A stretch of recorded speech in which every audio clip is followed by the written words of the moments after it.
The European Union called on Russia to reverse its decision to pull out of a UN-brokered grain deal on Sunday, a move that undermined efforts to ease a global food crisis, and that Ukraine said Moscow had planned well in advance.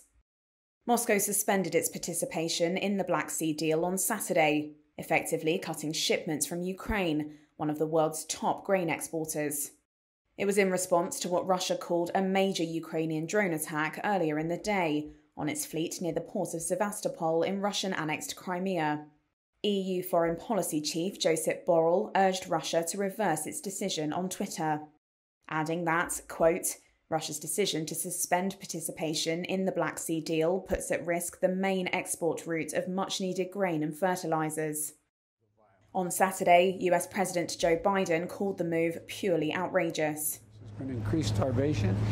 There's no reason for them to do that, but they're always looking for some rationale to be able to say the reason they're doing something outrageous is because the West made them do it. Russia's defense ministry said Ukraine attacked the fleet with 16 drones early on Saturday, and that British Navy specialists had helped coordinate what it called a terrorist attack.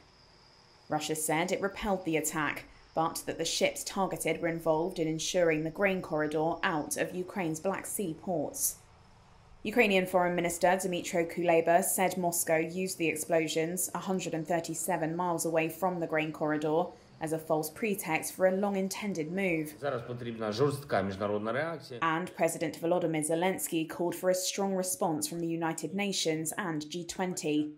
How can Russia be among others in the G20 if it deliberately works to create famine on several continents? This is nonsense. Russia has no place in the G20.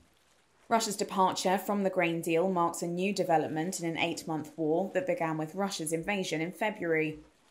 The conflict has recently been dominated by a Ukrainian counteroffensive and Russian drone and missile attacks that have destroyed more than 30% of Ukraine's generating capacity and hit populated areas. Each side has accused the other of being prepared to detonate radioactive bombs.